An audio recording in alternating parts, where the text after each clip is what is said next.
Primeiramente, fornecerei alguns extratos fragmentados oriundos da história de um caso de neurose obsessiva. Esse caso, julgado por sua extensão, pelos danos de suas consequências e pelo próprio ponto de vista do paciente a seu respeito, merece ser classificado como um caso relativamente sério.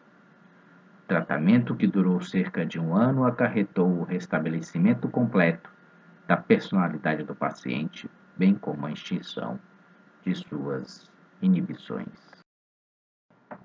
Um jovem senhor de formação universitária apresentou-se a mim com a asserção de que ele sempre havia sofrido de obsessões, desde a infância, mas com intensidade especial nos últimos 4 anos. Os aspectos principais de seu distúrbio eram medos de que algo pudesse acontecer às 2 pessoas de quem ele gostava muito, seu pai e uma dama a quem admirava. Além disso, ele estava consciente de impulsos compulsivos, tais como, por exemplo, o impulso de cortar a garganta com uma lâmina. Posteriormente, criou proibições, às vezes, em conexão com coisas um tanto sem importância. Contou-me que gastou anos lutando contra essas suas ideias, e desse modo perdera muito terreno no transcorrer de sua vida. Havia experimentado vários tratamentos, mas nenhum lhe valeu, com exceção de uma temporada de tratamento por hidroterapia num sanatório próximo. E isso, pensava ele, provavelmente fora possível apenas porque lá tratara conhecimentos com alguém, que o levara a manter relações sexuais regulares. Aquele não tinha oportunidades dessa espécie, e raramente tivera relações, apenas em intervalos irregulares. Sentia repulsa por prostitutas. Ao mesmo tempo, disse ele, sua vida sexual havia sido obstruída. A masturbação desempenhara apenas um pequeno papel nela, quando tinha 16 ou 17 anos de idade. Sua potência era normal.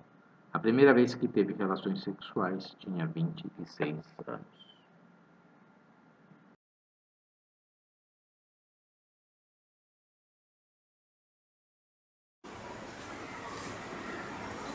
Diga-me tudo que vier à cabeça, mesmo que seja desagradável ou que você pareça sem importância, irrelevante ou sem sentido.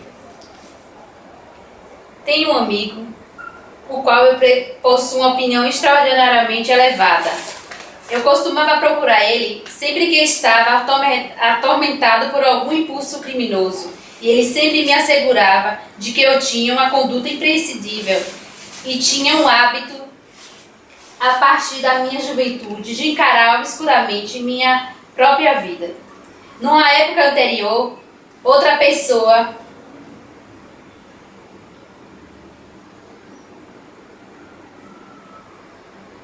tinha exercido uma influência semelhante.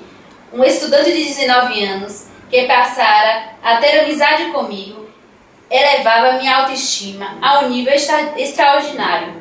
Mais tarde, se tornou meu professor e de repente modificou seu comportamento comigo. Começou a me tratar como um idiota. Por fim, uma das minhas irmãs, ele estava simplesmente interessado em uma das minhas irmãs. Isso começou a falar comigo para ter admissão em minha casa. Esse foi o primeiro golpe na minha vida. Quando bem pequeno, cerca de seus 3 anos de idade, parece que fez uma travessura, em virtude da qual seu pai lhe batera. O menino então se tornou de uma raiva terrível e passou a proferir impropérios contra o pai. Mas como desconhecia a linguagem dos xingamentos, ele o chamava de todos os nomes de objetos triviais que lhe vinham à cabeça. Sua lâmpada, sua toalha, seu prato. Ou o menino vai ser um grande homem, ou o menino vai ser um grande criminoso.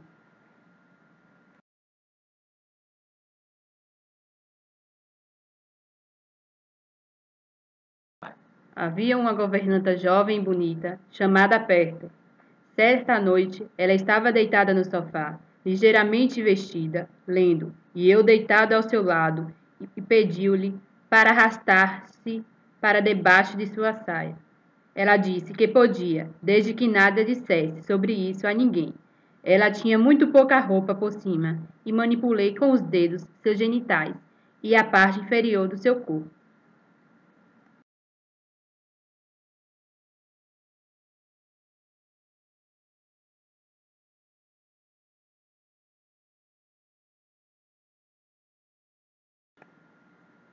O paciente, enquanto criança, estava sob o domínio de um componente do instinto sexual, o desejo de olhar, a escopofilia.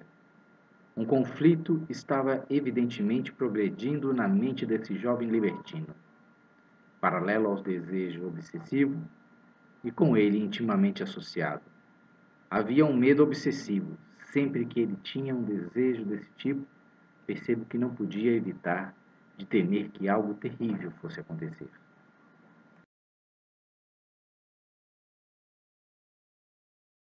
Quando eu tinha 6 anos, já sofria de ereções, e sei que certa vez fui até a minha mãe queixar-me delas.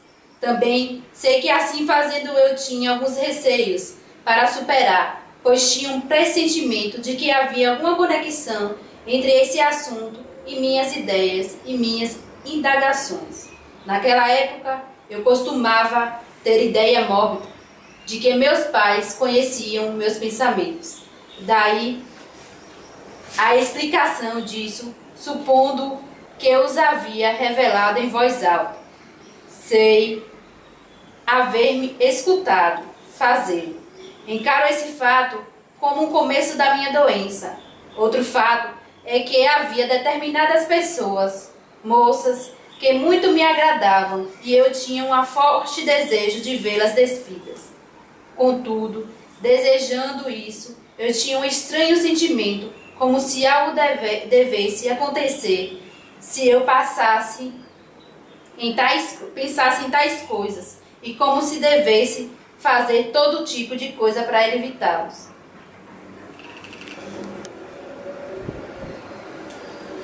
Os eventos no seu sexto ou sétimo ano de idade, que o paciente descreveu na primeira sessão de seu tratamento, não era puramente, como eles supunham, o começo de sua enfermidade, mas já eram a própria doença. Era uma neurose obsessiva completa.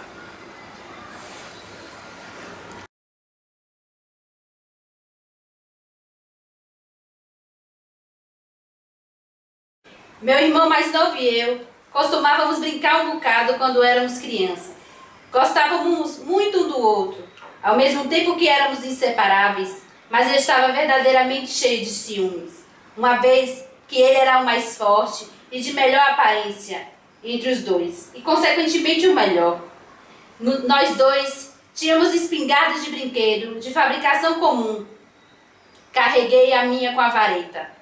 Peguei a vareta do chão e virei das costas e lhe disse que se ele olhasse para o cilindro, veria alguma coisa. Aí, enquanto olhava dentro dele, puxei o gatilho. Quando atirei, perdi um pouco do equilíbrio. Ele foi atingido na testa, mas não se feriu. Mas eu, de fato, tinha a intenção de feri-lo muito. A seguir, fiquei recolhido em mim mesmo, atirei-me no chão e me interroguei. Como poderia ter feito uma coisa dessa?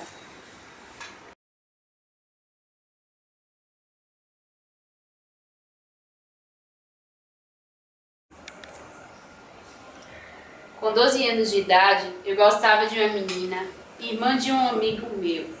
No entanto, ele não mostrava tanta afeição como eu desejava, e consequentemente viera-me a ideia de que ela me seria afável se alguma desgraça viesse me acontecer. E forçadamente a morte de meu pai insinuou-se em minha mente.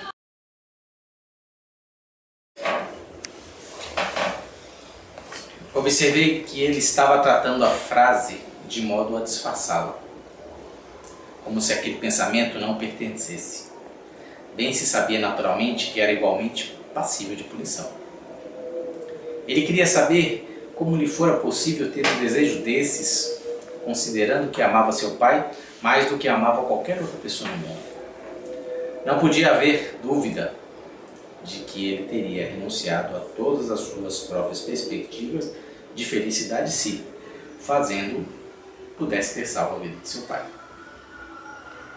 Exatamente, um amor assim intenso é a pré-condição necessária do ódio reprimido.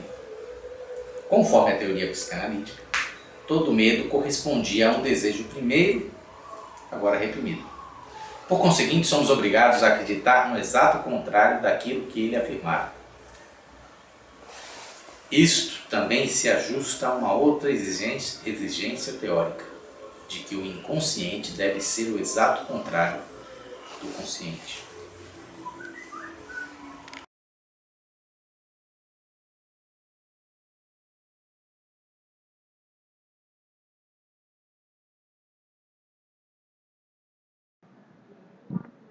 O comportamento desse nosso paciente, no que concerne à masturbação, foi realmente fora do comum. Ele não a praticava durante a puberdade. Por outro lado, um impulso em direção a atividades masturbatórias aconteceu quando tinha 21 anos de idade, pouco depois da morte de seu pai. Sentia-se muito envergonhado de si mesmo cada vez que se gratificava com esse ato, e logo abjurava do hábito. Contudo, a partir daquela época, este somente reaparecia em ocasiões raras e extraordinárias. Contou-me que era provocado quando vivia momentos de especial beleza ou quando lia belíssimas passagens. Costumava fazer com que suas horas de estudo fossem tão tardias quanto possível à noite. Entre a noite e 1 hora, ele interrompia o seu estudo e abriria a porta da frente do apartamento, como se seu pai estivesse do lado de fora. Em seguida, ele tiraria para fora o seu pênis e olharia para ele no espelho. Esse comportamento maluco torna-se inteligível se presumirmos que ele agia como se esperasse a visita de seu pai à hora em que os fantasmas estão circulando. Em geral, tinha sido preguiçoso com seus estudos quando seu pai vivia, e isso constituíra com frequência uma causa de aborrecimento para seu pai.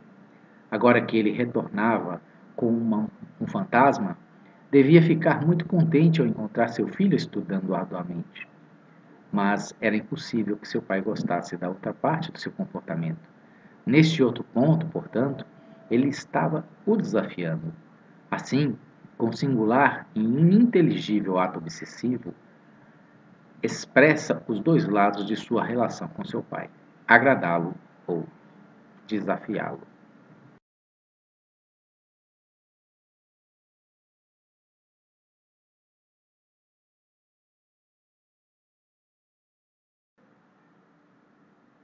Retomando ao exame mais detalhado da causa que precipita a doença de nosso paciente, sua mãe foi educada numa família saudável com a qual ela se relacionava com certa distância. Essa família administrava uma grande empresa industrial. Seu pai, pelo seu casamento, entrou nesse negócio e adquiriu uma posição relativamente confortável. O paciente soube, numa vez, que houvera uma zanga entre seus pais, cujo casamento foi extremamente feliz. Que seu pai, pouco antes de conhecer sua mãe, cortejara uma humilde jovem sem recursos.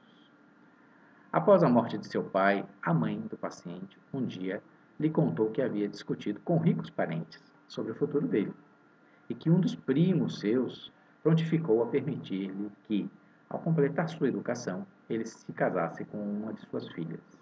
Uma relação de negócios, com a finalidade de oferecer-lhe brilhantes expectativas na profissão. Esse plano familiar desencadeou nele um conflito relacionado ao saber se ele permaneceria fiel à sua amada, a despeito da sua pobreza, ou se seguiria os passos de seu pai e casaria com uma linda, rica e bem relacionada jovem que lhe haviam predestinado. E resolveu esse conflito que de fato existia entre seu amor e a persistente influência dos seus desejos de seu pai. Assim, caindo doente, evitara a tarefa de resolvê-lo na vida real.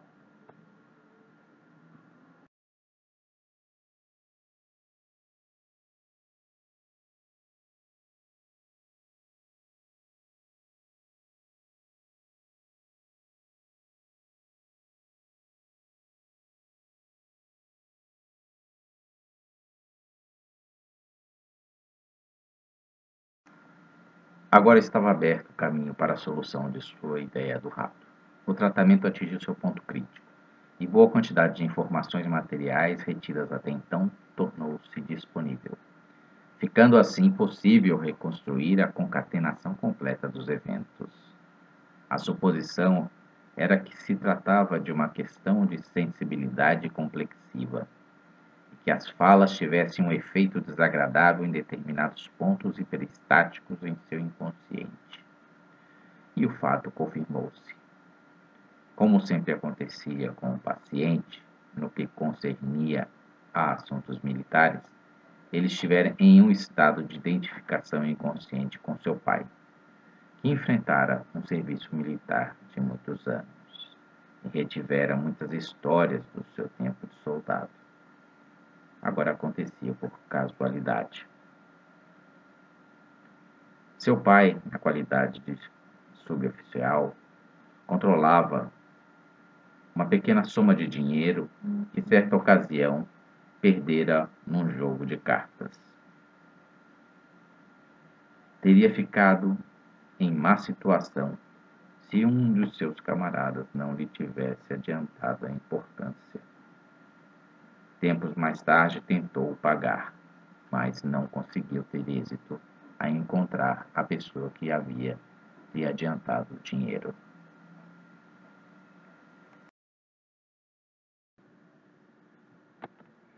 Durante aquela mesma parada, sentei-me entre os dois oficiais, um dos quais, um capitão de nome Checo, não iria ter pequena importância para mim. Eu tinha certo terror dele, pois ele obviamente gostava de crueldade. Não digo que era um homem mau, mas no grupo de oficiais ele sempre havia defendido a introdução de castigo corporal, de modo que eu fora obrigada a discordar dele com veemência. Pois bem, durante a parada passamos a conversar e o capitão contou-me que havia lido sobre um castigo particularmente horrível aplicado no leste. Por favor, me poupe da disposição dos detalhes. Eu não tenho gosto por crueldade, e muito menos em atormentá-los. Os seus relatos são importantes para o tratamento. Às vezes a superação da resistência é a lei do tratamento. Não, isso não. O criminoso foi amarrado e o vaso com ratos foi virado em suas nádegas. E a única saída que os ratos tinham era... possivelmente o ânus.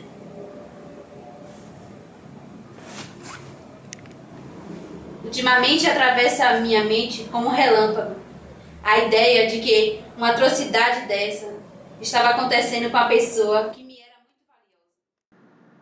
Em todos os momentos importantes, enquanto me contava a sua história, sua face assumia uma expressão muito estranha e variada. Eu só podia interpretá-la como uma face de horror, ou prazer sobre o qual ele mesmo não estava ciente. Ele disse que não era ele mesmo que estava infligindo o castigo, mas que este estava sendo aplicado como se fosse de forma impessoal.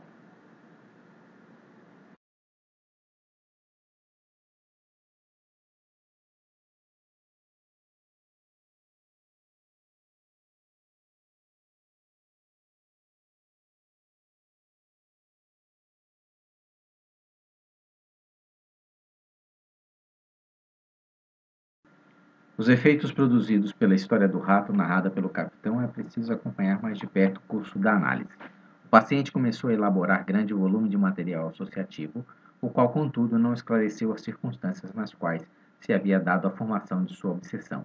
A ideia da punição realizada por meio dos ratos atuara como estímulo a muitos dos seus instintos e evocara um conjunto de recordações, de sorte que no curto intervalo entre a história do capitão e o seu pedido para reembolsar o dinheiro, os ratos tomaram uma série de significados simbólicos, aos quais os outros recentes se foram acrescentando durante o período que se seguiu.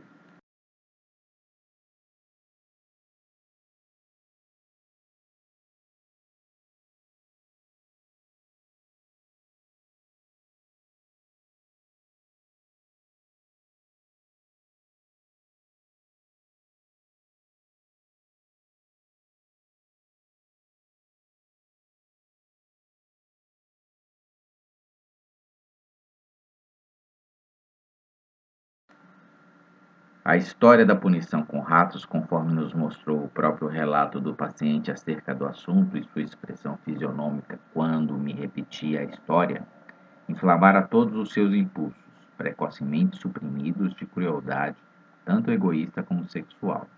Contudo, malgrado todo esse rico material, não ficou esclarecido o significado dessa ideia obsessiva até que um dia emergiu, na análise, a mulher-rato de O Pequeno Beowulf, de Ibsen, e foi impossível evitar a interferência de que, em muitas das formas assumidas pelos seus delírios obsessivos, os ratos tinham ainda outro significado, ou seja, o de crianças. Investigando acerca da origem desse novo significado, imediatamente deparei com algumas das suas raízes mais primitivas e importantes.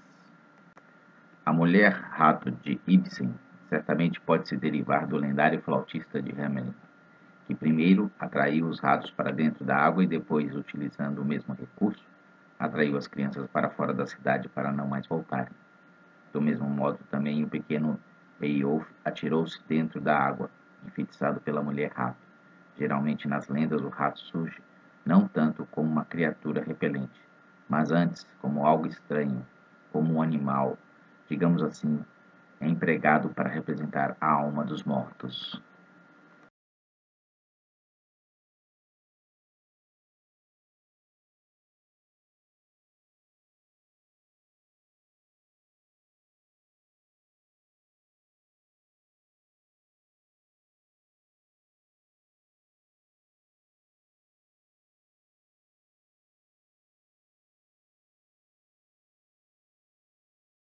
Dando prosseguimento ao fato, imaginemos as condições gerais sob as quais ocorreu a formação da grande ideia obsessiva do paciente. Sua libido tinha sido aumentada por um longo período de abstinência acoplada com a amável receptividade com a qual um jovem oficial pode contar quando está entre mulheres. Ademais disso, na época em que ele estava iniciando as manobras, se instalara entre ele e a dama uma certa frieza nas relações. A intensificação de sua libido levou-o a renovar sua luta antiga contra a autoridade de seu pai, e ele ousara pensar em manter relações sexuais com outras mulheres. Sua lealdade à lembrança que guardava de seu pai fora se debilitando e aumentando suas dúvidas a respeito dos méritos de sua dama. Com essa disposição de espírito, ele se deixou arrebatar a um perjúrio contra os dois, e assim se punira por havê-lo feito. Com esse ato, copiara, pois, um antigo modelo. E quando, no final das manobras, hesitara por tanto tempo para saber se viajaria a Viena ou se ficaria e cumpriria seu juramento, representara, num só quadro, os dois conflitos que desde o princípio o haviam afetado: se deveria ou não manter obediência a seu pai e se deveria ou não manter-se fiel à sua amada. Posso acrescentar uma observação acerca da interpretação daquela sanção, que, como se há de lembrar, consistia em que, de outra forma, a punição com ratos será infligida a ambos. Baseava-se na influência das duas teorias sexuais da infância. A primeira dessas teorias é que os bebês nascem do ânus, e a segunda, que decorre logicamente da primeira, que os homens também podem ter bebês como as mulheres. Em conformidade com as regras técnicas de interpretação de sonhos, a noção de vir para fora do reto pode ser representada pela noção oposta de mover-se para dentro do reto, como a punição com os ratos, e vice-versa.